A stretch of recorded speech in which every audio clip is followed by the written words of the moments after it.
আজ থেকে শুরু হয়ে যাচ্ছে অন্নপূর্ণা যোজনার টাকা দেওয়ার প্রক্রিয়া। আজ নবান্নে মুখ্যমন্ত্রী শুভেন্দু অধিকারী এই প্রক্রিয়ার আনুষ্ঠানিক সূচনা করবেন।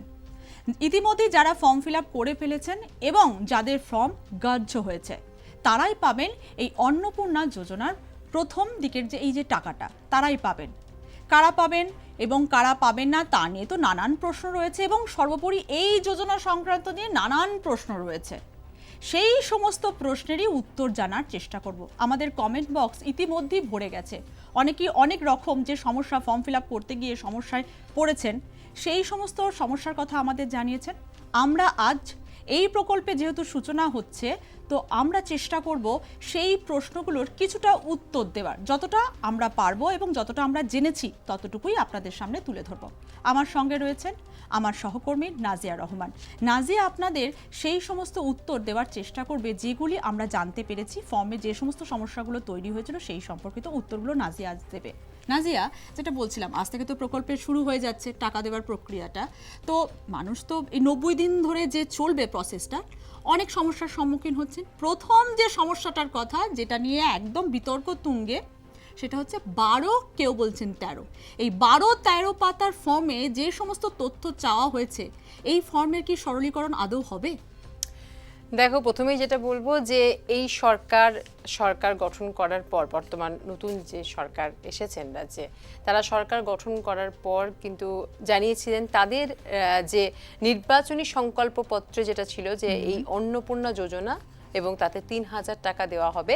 তো সেক্ষেত্রে 3,000 টাকা দেওয়া হবে বাংলার মহিলাদের, এবং সেটা ঘোষণা করে দিয়েছিলেন মুখ্যমন্ত্রী শুভেন্দু অধিকারী। এবং তিনি তারপরে জানিয়েছিলেন যে একটি করে ফর্ম দেওয়া হবে এবং সেই ফর্ম ফিল আপ করতে হবে, তারপরে টাকার প্রক্রিয়া শুরু হবে। এবং যেমন কথা তেমনই কিন্তু কাজ করেছিলেন মুখ্যমন্ত্রী। আমরা দেখেছিলাম যে ফর্মের আনুষ্ঠানিক উদ্বোধন করেছেন এবং তারপরে প্রথম ক্যাবিনেট বৈঠকে পাশ হয়েছিল যে অবশ্যই অন্নপূর্ণা যোজনা এই জুন মাসের 1 তারিখ থেকে শুরু হয়ে যাবে এবং যেমন ঘোষণা সেই অনুযায়ী কিন্তু প্রক্রিয়াও শুরু হয়ে গেছে। ফর্ম ইতিমধ্যেই যারা যে সমস্ত মহিলারা এই প্রকল্পের সুবিধা নিতে চান তারা কিন্তু ইতিমধ্যেই সেগুলো ডাউনলোড করে ফর্ম ফিল আপ শুরু করে দিয়েছেন। হ্যাঁ, ফর্মের যে পাতা, সেই পাতা নিয়ে একটা প্রশ্ন অবশ্যই প্রথম দিন থেকেই শুরু হয়েছে। 13 পাতার ফর্ম, কোথাও কোথাও প্রথম দিকে দেখা গেছিল 12 পাতার। 12-13 কোনো তফাৎ নেই। এটা অনলাইনে যখন দেখবেন আপনি 13 পাতা, বা আগে যখন দেখেছেন 12 পাতা, তো সেক্ষেত্রে একই কথা লেখা আছে। IFSCর যে কোড বক্সটা সেটা বড় হয়ে যাওয়াতে ওই পাতাটা একটু একটা পাতা বেশি হয়ে গেছে। সেখানে 12 পাতার ফর্মে যা আছে 13 পাতায় আরো সংযুক্ত হয়েছে কিনা সে নিয়ে কিন্তু কোনো চিন্তা করার কারণ নেই, একই লেখা আছে। হ্যাঁ, ফর্মের সরলীকরণ হবে কিনা, তার কারণ ফর্মের মধ্যে এমন কিছু চাওয়া হয়েছে যেগুলো নিয়ে মানুষ প্রশ্ন তুলছেন, যেগুলো কিভাবে দেবেন এই নিয়ে একান্ত ব্যক্তিগত। তার কারণ অ্যাকাউন্ট কতগুলো আছে, পাশাপাশি আরো বিভিন্ন রকম তার পারিবারিক আয় কত, বাৎসরিক আয় কত, সমস্ত কিছু তথ্য চাওয়া হয়েছে। বাচ্চারাও জুড়ে গেছে যে যিনি মহিলা নিতে চাইছেন এই প্রকল্পের টাকা, তো তার বাচ্চা কি ভ্যাকসিন দেওয়া হয় সেগুলো কিন্তু উল্লেখ করা হয়েছে এই ফর্মের মধ্যে। এবং উপরে বাধ্যতামূলকভাবে লেখা আছে প্রতিটি বক্স কিন্তু ফিল আপ করতে হবে, ওই কথাটাও বলা হয়েছে।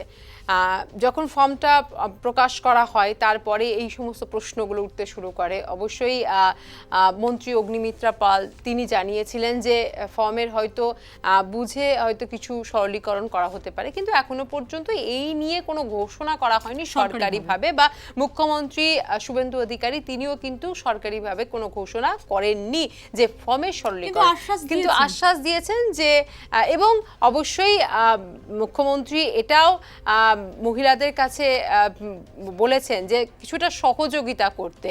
এবং এই যে ফর্ম, এটা বাৎসরিক 36,000 টাকা একজন মহিলাকে দেওয়া হবে। তো সেক্ষেত্রে কিছু তথ্য তো চাওয়া হবে, তো সেক্ষেত্রে যেন সহযোগিতা করেন মহিলারা, সেটাও কিন্তু আবেদন জানানো হয়েছে। তাই ফর্মের সরলীকরণ হবে কি না, বা ভবিষ্যতে এটা নিয়ে আরও কিছু আপডেট সরকারি পক্ষ থেকে দেওয়া হবে কি না, সে নিয়ে কিন্তু এখনো পর্যন্ত কিছু জানানো হয়নি।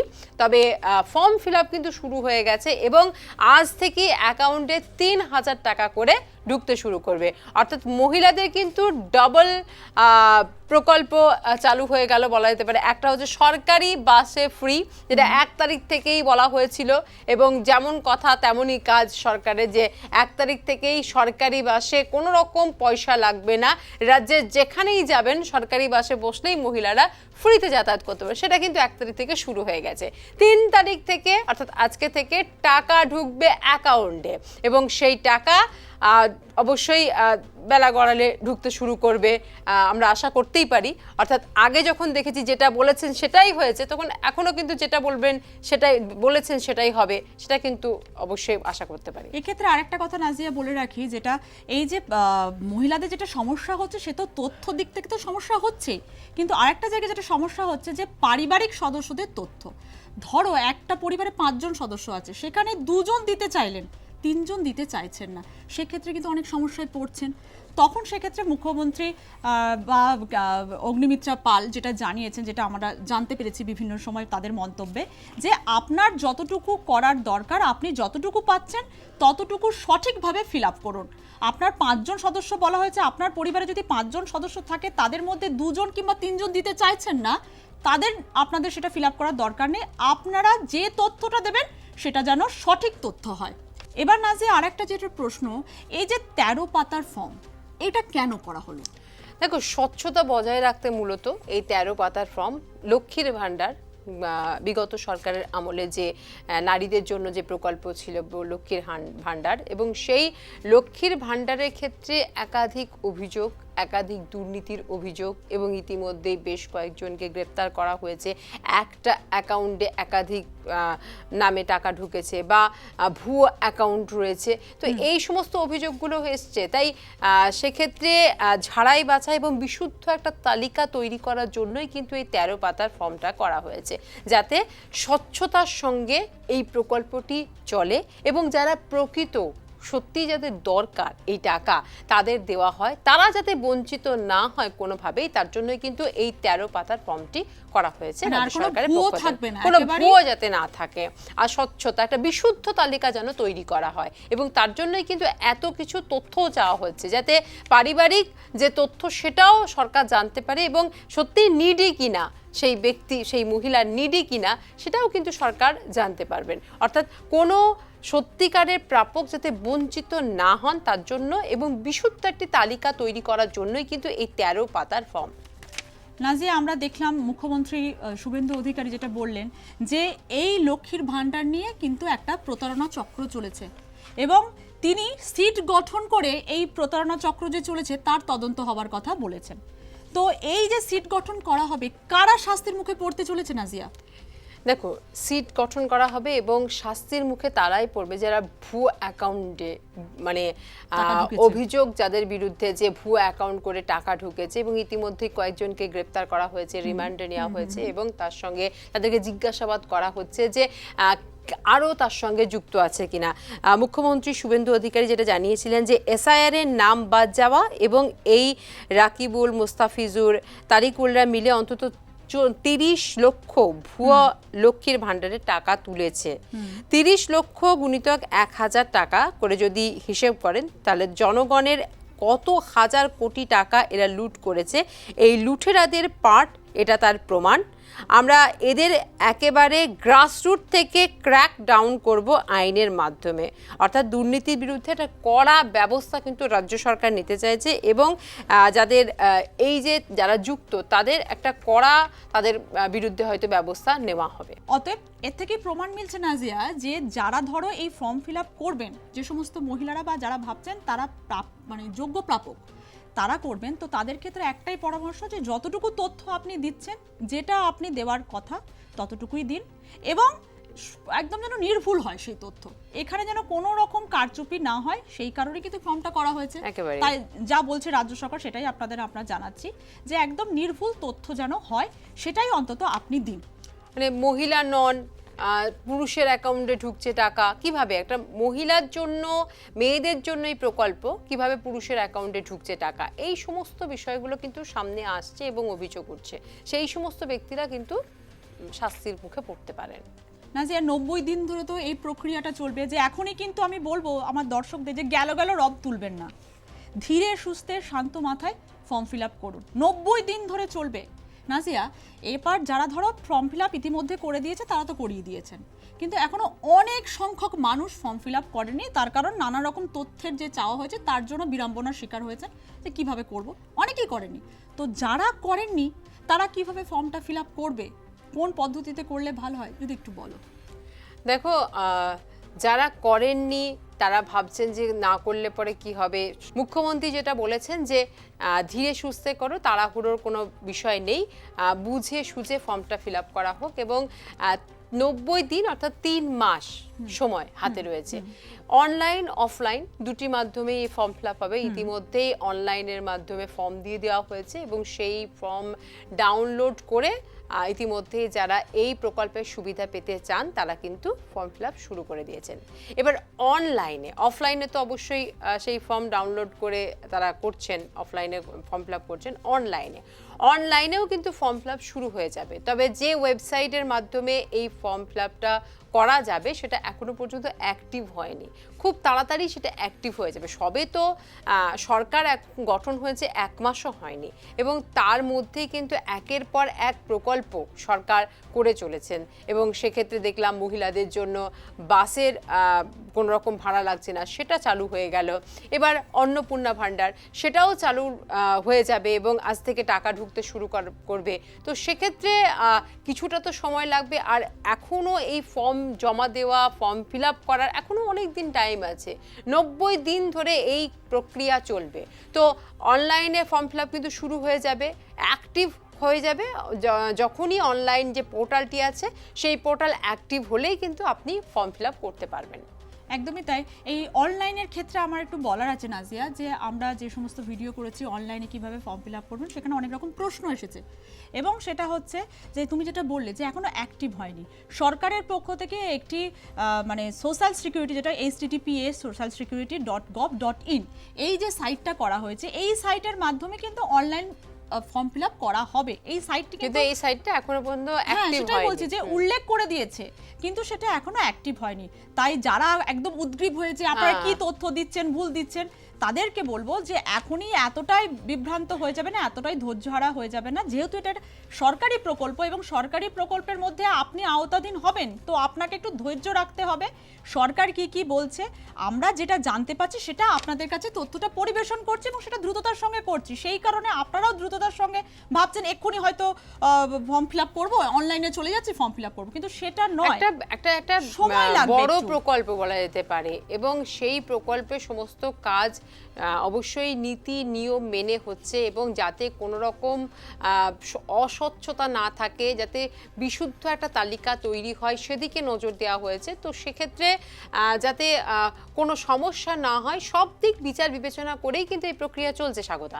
তো সেক্ষেত্রে যারা অনলাইনে ফর্ম ফিল আপ করবেন ভাবছেন, ইতিমধ্যেই আপনি জানেন যে কোন ওয়েবসাইটে গেলে পরে আপনি অনলাইনে ফর্ম ফিল আপ করতে পারবেন। হ্যাঁ, অধৈর্য হবেন না, ওয়েবসাইটটি অ্যাক্টিভ হয়তো তাড়াতাড়ি হয়ে যাবে এবং সেই ওয়েবসাইট অ্যাক্টিভ হলেই কিন্তু আপনি অনলাইনের মাধ্যমে আপনি ফর্ম ফিল আপ করতে পারবেন। যে হচ্ছে না বা এটা ভুল খবর, এটা কেন করছেন সেটা নয়, বলা হয়েছে এই ওয়েবসাইটের, বলা হয়নি কখন অ্যাক্টিভ হবে, কখন আপনি করতে পারবেন ফর্ম ফিল আপ।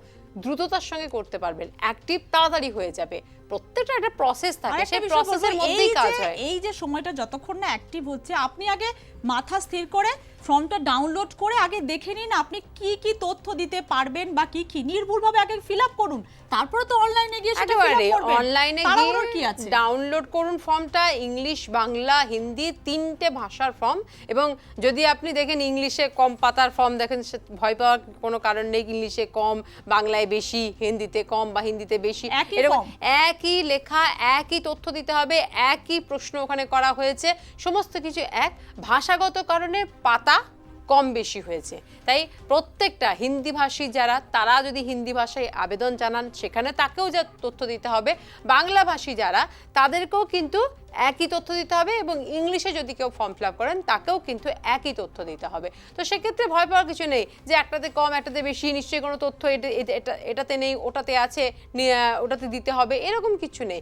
ভাষাগত কারণে ফর্মের এই মানে কম বেশি হয়েছে, ফর্মের পাতা কম বেশি। যেটা বলবো যে এত উদ্ভ্রান্ত না হয়ে যে যে ইনফরমেশন দিতে বলা হয়েছে সেগুলি আগে ঠান্ডা মাথায় কালেক্ট করুন এবং নির্ভুলভাবে কালেক্ট করুন, কারণ আপনার এই ফর্ম একবার জমা দেওয়া মানে আপনার সমস্ত তথ্য কিন্তু সরকারের কাছে চলে যাওয়া, তাই তো? তাই যে সমস্ত তথ্য দিতে বলা হচ্ছে এবং যে সমস্ত নথি দিতে বলা হচ্ছে সেগুলো আগে ঠিকঠাক করে কালেক্ট করে নিন। 90 দিন সময় আছে, 90 দিনের মধ্যে দেখবেন আপনার অবশ্যই হয়ে যাবে। আর বিভিন্ন জায়গায় বিএলওরা ইতিমধ্যে ফর্ম দিতে শুরু করে দিয়েছেন। আপনার যদি কোনো প্রশ্ন থাকে আপনি বিএলওকে জিজ্ঞেস করতে পারবেন, এবং পাশাপাশি কোথায় কি লিখবেন, কোন জিনিস যদি অসুবিধে হচ্ছে, বা অফলাইনে এই যে ফর্মটা ফিল আপ করছেন কাকে জমা দেবেন, কোথায় জমা দেবেন, সব সমস্ত তথ্য কিন্তু বিএলওরা দিয়ে দেবে। ইতিমধ্যেই বহু এলাকায় স্বাগতা বিএলওরা ফর্ম দিতে শুরু করে দিয়েছেন, এবং তাদের কাছেও এটা আপডেট থাকবে অবশ্যই। যখন অনলাইনে যে ওয়েবসাইটটি সেটা যখন অ্যাক্টিভ হবে তারাও কিন্তু সেটা জানাতে পারবেন। অর্থাৎ তারা যখন আপনাকে এখন জানাতে পারছেন না তখন অবশ্যই অ্যাক্টিভ হয়নি, এবং অ্যাক্টিভ হলে প্রত্যেকেই কিন্তু জানতে পারবেন অ্যাক্টিভ। আর ওয়েবসাইটটা শুধু বলে দেওয়া হয়েছে যে এই ওয়েবসাইটের মাধ্যমেই আপনি ফর্ম ফিল আপ করতে পারবেন অনলাইনে। একদমই তাই। আছে আর একটা যে প্রশ্ন আছে যে ধরো এখন যারা ফিল আপ করেনি, অনেকেই বলছিলাম না যে একটা বিভ্রান্তকর পরিস্থিতির মধ্যে আছেন যে ফিল আপ করবো কি করবো না। প্রথমত তুমি একটু পরিষ্কার করে আমাদের দর্শকদের জানাও কারা এই প্রক্রিয়ার সুবিধা পেতে পারেন আর কারা পেতে পারবেন। দেখুন, কারা পেতে পারেন, যারা সরকারি চাকরি করেন না, যারা আয়কর দেন না, যারা প্রতি মাসেই যাদের অ্যাকাউন্টে একটা মোটা অঙ্কের টাকা ঢোকে না, যারা পেনশনভোগী নন, তারা কিন্তু আবেদন জানাতে পারবেন। কিন্তু যারা সরকারি চাকরি করেন, যাদের অ্যাকাউন্টে একটা মোটা টাকার অঙ্ক প্রতি মাসে ঢোকে, যারা পেনশন পান, যারা আয়কর দেন, তারা কিন্তু এই সুবিধে পাবেন না। অর্থাৎ যারা একান্ত নিডি পার্সন আছেন, যারা যে সমস্ত মহিলাদের সত্যিই দরকার এই 3000 টাকা, তারা কিন্তু আবেদন করুন অবশ্যই। তারা থেমে থাকবেন না, তারা আবেদন করুন, তারা কিন্তু অগ্রাধিকার তারা পাবেন। এবং প্রত্যেকটা স্ক্রুটিনি অবশ্যই হবে যাতে স্বচ্ছ তালিকা, বিশুদ্ধ তালিকা তৈরি হয়, সেদিকেই নজর দেওয়া হয়েছে। এবং যারা পেতে পারবেন না তারা অবশ্যই সরকারি চাকরি যারা করেন। এছাড়াও এই যে ফর্ম ফিল আপ, এর জন্য কিন্তু একটা শিবিরও হবে, জনকল্যাণ শিবির, এবং সেই জনকল্যাণ শিবির 15, 16, 17 তারিখ, তখনও কিন্তু মানুষজন গেলে পরে তারা সহায়তা পেতে পারেন, শিবিরেও সহায়তা পেতে পারেন। তাই তাড়াহুড়ো, এখন তো মোটে আজকে 3 তারিখ এবং এখনো পর্যন্ত কিছুদিন হাতে সময় আছে, শিবির হওয়ার কথা আছে, কিছু মাস সময় আছে, 3 মাস ধরে এই প্রক্রিয়া চলবে, শিবির হওয়ার কথা আছে 15, 16, 17 এই শিবির, জনকল্যাণ শিবির হওয়ার কথা আছে। সেই শিবিরেও অবশ্যই আপনাদেরকে কিছু সাহায্য করা হবে, তাই চিন্তার কোনো কারণ নেই। যারা মাসে মোটা অঙ্কের টাকা পান না, যারা সত্যি এই প্রকল্পের আসল অধিকারী, সেই সমস্ত মহিলারা অবশ্যই আবেদন জানাবেন এবং তারা অবশ্যই অগ্রাধিকার পাবেন। এখানে আরেকটা প্রশ্ন আছে, আমাদেরকে বারবার এটা করেছেন দর্শকরা, এবং সেটা বলছি যে ধরো কারোর স্বামী, মানে অন্নপূর্ণা যোজনা তো মহিলারাই পাবেন, ধরো ওই যে আবেদন করবে তার স্বামী সরকারি চাকরি করে বা কারোর স্বামী আয়কর দেয়, তো তারা বলছেন যে তারা কি করবেন। তো সেক্ষেত্রে অগ্নিমিত্রাকে, মন্ত্রী অগ্নিমিত্রা পালকে বলতে শোনা গেছে যে যে আবেদন করছে তাকেই কিন্তু এটা বলা হচ্ছে, যে আবেদনকারী তিনি যাতে সরকারি কর্মচারী না হন, তিনি যাতে আয়কর না দেন। দেখো, একটা ফ্যামিলি ডিটেলস চাওয়া হয়েছে, অর্থাৎ যার হাজবেন্ড আয়কর দেয় নিশ্চয়ই একটা মোটা অঙ্কের টাকা তাদের বাড়িতে ঢোকে। এটা সরকারের পক্ষ থেকে কিছু জানানো হয়নি এখনো পর্যন্ত, কিন্তু খারিজ হয়ে যাবে সেটা বলা হয়নি। আপনি আবেদন জানাতেই পারেন, কিন্তু একটা মোটা অঙ্কের টাকা আয়কর দিচ্ছেন, বা একজন কারোর স্বামী হয়তো সরকারি চাকরি করছেন, তিনি মোটা অঙ্কের একটা টাকা, তাদের প্রয়োজন খুব একটা হয় না, তবে আবেদন কিন্তু আপনারা করতেই পারেন। প্রত্যেক মহিলাই আবেদন করতে পারেন, যেখানে ফ্যামিলি ডিটেলস চাওয়া হয়েছে, একটা পারিবারিক তালিকা, যে সমস্ত তথ্য চাওয়া হয়েছে, সেই পারিবারিক তথ্য থেকেই কিন্তু হয়তো বিচার করা হবে যে কার দরকার, কার দরকার না। অর্থাৎ প্রকৃত যিনি প্রাপক, যিনি সত্যি এই টাকার দরকার যার, মানে সেই ব্যক্তি যাতে বাদ না পড়ে কোনোভাবেই, যাতে বিশুদ্ধ একটা তালিকা তৈরি হয়, তার জন্যই কিন্তু সমস্ত ব্যবস্থা। সবে তো শুরু হয়েছে, টাকা ঢুকতেও শুরু করবে এবং সেক্ষেত্রে আরও পরবর্তীকালে নিশ্চয়ই কিছু সরলীকরণ হবে, নিশ্চয়ই কিছু ব্যবস্থা নেওয়া হবে এবং প্রথম দিনই হয়তো সবার অ্যাকাউন্টে ঢুকবে না, যারা যারা আবেদন জানিয়েছেন তাদের অ্যাকাউন্টে টাকা ঢুকবে, যারা আবেদন জানাননি তারা পরবর্তীকালে আবেদন জানাবেন, তাদের পরবর্তীকালে সেগুলো স্ক্রুটিনি হবে। তো চিন্তা করার কোনো কারণ নেই। এখনো বলা হয়নি যে কারো স্বামী চাকরি করে সরকারি বলে সে আবেদন করতে পারবেন না, বা কারো স্বামী আয়কর দিতে পারেন বলে সেই মহিলা আবেদন করতে পারবেন না, এটা কিন্তু এখনো পর্যন্ত বলা হয়নি, সরকারের পক্ষ থেকে এখনো বলা হয়নি। যেটা বারবার তিনি কোট আনকোট এই কথাটাই স্পষ্ট করে বলেছেন যে যে সমস্ত মহিলারা আবেদন করছেন তারা যেন সরকারি কর্মচারী না হন, তারা যেন আয়কর না দেন, তো তারাই একমাত্র অ্যাপ্লাই করতে পারবেন। আপনি অ্যাপ্লাই করুন, আপনার সমস্ত পারিবারিক তথ্য আপনার তথ্য দিয়ে অ্যাপ্লাই করুন, এবার আপনি পাবে কিনা উল্লেখ করা আছে, আপনি পাবে কিনা সেটা সেটা সরকার বিচার অবশ্যই করবে। পরবর্তীকালে বিচার বিবেচনা করা হবে এবং সেগুলো নিয়েও হয়তো কিছু খোলাসা করে সরকারের তরফ থেকে কিছু জানানো হতে পারে। কিন্তু আজ থেকে ঢুকে যাচ্ছে ৩,০০০ টাকা, যারা আবেদন করেছেন তাদের মুখে অবশ্যই হাসি ফুটবে, যারা পাবেন বহু তাদের অবশ্যই মহিলা, হাসি, হ্যাঁ। এবং ৩,০০০ অবশ্যই টাকার একটা অঙ্কটা যথেষ্ট। ট্রিপও করে নিতে পারেন কেউ কেউ, তার কারণ হচ্ছে বাসের ভাড়াও ফ্রি হয়ে গেছে, সরকারি বাসের ভাড়া। তো সেক্ষেত্রে ডবল খুশি মহিলাদের জন্য বলা যেতে পারে, রাজ্যের মহিলাদের জন্য ডবল খুশি, সরকারি বাসে ফ্রি এবং পাশাপাশি অন্নপূর্ণা যোজনার মাধ্যমে ৩,০০০ টাকা। নাজিয়া, এখানে আমরা একটাও দেখেছি যে গ্রামে গঞ্জে এমনও মহিলাকে দেখেছি যারা নিজেদের শখ আহ্লাদ তো দূরের কথা, একেবারে মানে কোন রকম নিজের যে শাড়িটা পরবে সেটাও সেটাও ঠিকঠাক করতে ঠিকঠাক পারেন না। অতএব সেই সমস্ত মহিলারা অগ্রাধিকার অবশ্যই অবশ্যই পাবেন, পাবেন কারণ তারা। মুখ্যমন্ত্রী বারবার বলেছেন যারা সত্যিকারের যাদের দরকার টাকাটা তারা যেন কোনোভাবে বাদ না যান, পড়েন। এবং অবশ্যই তাদেরও এটা একটা স্বাবলম্বী করা, মানে মহিলাদের একটা স্বাবলম্বী করার একটা উদ্যোগ বলা যেতে পারে নারী সরকারের তরফ ক্ষমতায়নে থেকে। একটা এই যে মানে টাকাটা দেওয়া হচ্ছে, মাসিক ৩,০০০ টাকা মানে পার ডে ১০০ টাকা করে দেওয়া হয়েছে। তো সেক্ষেত্রে ১০০ টাকা একটা মহিলার কাছে পার ডে পাওয়া, সেটাও একটা মানে একটা গুরুত্বপূর্ণ জিনিস বলা যেতে পারে, এবং সেই মহিলা নিজের টাকায় কিন্তু চলতে পারবেন, নিজের ইচ্ছে পূরণ করতে পারবে এবং পরিবারকেও সাহায্য করতে বর্তমান পারবেন। প্রজন্ম নাজিয়া যেমন সবাই এখন মানে কোনো না কোনো কাজের সঙ্গে যুক্ত, একেবারে কিন্তু অনেক আমাদের আগের মহিলা আছে, প্রজন্মের অনেক মহিলারা তারা তো আছে, কাজের সঙ্গে যুক্ত নন, অনেক মহিলা তো আছে তাদের কাছে প্রত্যন্ত এই গ্রামে। টাকাটা সত্যি আমরা করে যদি খুব যাই গুরুত্বপূর্ণ। পুরুলিয়া, বীরভূম, বাঁকুড়া, মেদিনীপুর, এই সমস্ত জেলাগুলো যাই, আমি শহর কলকাতা ছেড়ে দিলাম, শহর কলকাতায়ও বহু মহিলা আছেন যারা বাড়ি থেকে বেরোন না কোনোদিন, যাদের হয়তো বাড়িতে একজন ইনকাম করে, সেও হয়তো খুব ন্যূনতম ইনকাম করে এবং পরিবার হয়তো ঠিক মতো চলতে পারছে না। কিন্তু আমরা জেলায় জেলায় যদি যাই, বহু জেলা আছে সেখানে সত্যি এই টাকাটা খুব দরকার সেই সমস্ত মহিলাদের যারা মানে যাদের ফ্যামিলি ইনকাম খুবই কম এবং হয়তো মানে ছেঁড়া শাড়ি পরে, ছেঁড়া জামা কাপড় পরে জীবন কাটাতে হচ্ছে। তো সেক্ষেত্রে ৩,০০০ টাকা মানে দিনে ১০০ টাকা করে পাওয়াটা একটা বড় ভূমিকা পালন করবে এই টাকাটা একটা মহিলার জীবনে।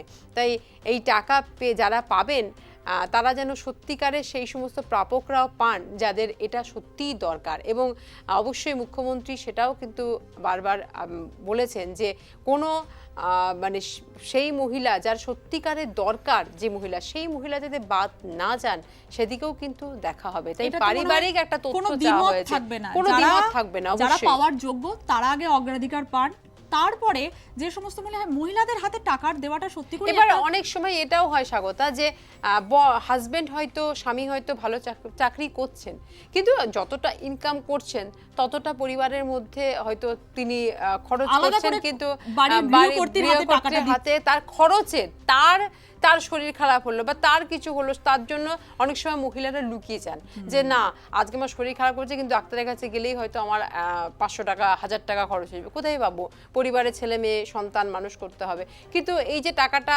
আসে, তো সেক্ষেত্রে তিনি নিজের একটা স্বাবলম্বী হওয়ার একটা দিক খুঁজে পাবেন এবং ওই সমস্ত মহিলাদের ক্ষেত্রে অনেকটা সুবিধের হবে।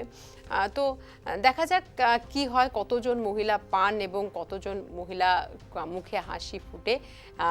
প্রত্যেকটা মহিলাই কিন্তু আবেদন করতে পারবেন এবং তথ্য অবশ্যই ঠিকঠাক দেবেন, তথ্য দিয়ে আবেদন করুন।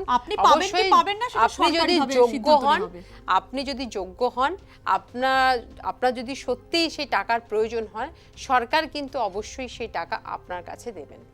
অতএব যেটা নাজিয়া বলল একদমই তাই। এখনই একদম তাড়াহুড়ো করে কোনো রকম দরকার নেই, আগে ঠান্ডা মাথায় ফর্মটা ফিল আপ করুন এবং যে সমস্ত তথ্য দেওয়ার কথা বলা হয়েছে সেটা নির্ভুল তথ্য দিন এবং সঠিক তথ্য দিন। তথ্য দিয়ে অ্যাপ্লাই করুন, আবেদন করুন, অনলাইন কিংবা অফলাইন যেভাবেই আপনি করতে চান করুন, তারপরে অপেক্ষা করুন। দেখুন আপনি যদি সত্যি করে পাওয়ার যোগ্য হন, অবশ্যই আমরা বলছি আপনি অবশ্যই পাবেন। এখনো 3 মাস হাতে সময় আছে, তাই সময় নিয়ে সিদ্ধান্ত নিন এবং ফর্মটি ফিল আপ করুন। আজ এই পর্যন্ত। যদি আপনাদের কোনো রকম প্রশ্ন থাকে আপনারা কমেন্ট বক্সে করতে পারেন, আমরা চেষ্টা করব আপনাদের উত্তর দেওয়ার।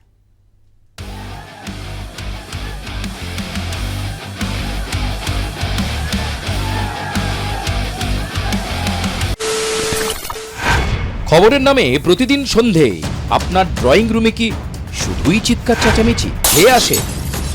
বিতর্কের নামে চলে গালাগালি আর কাদা ছোড়াছুড়ি। এবার সময় পরিবর্তনের।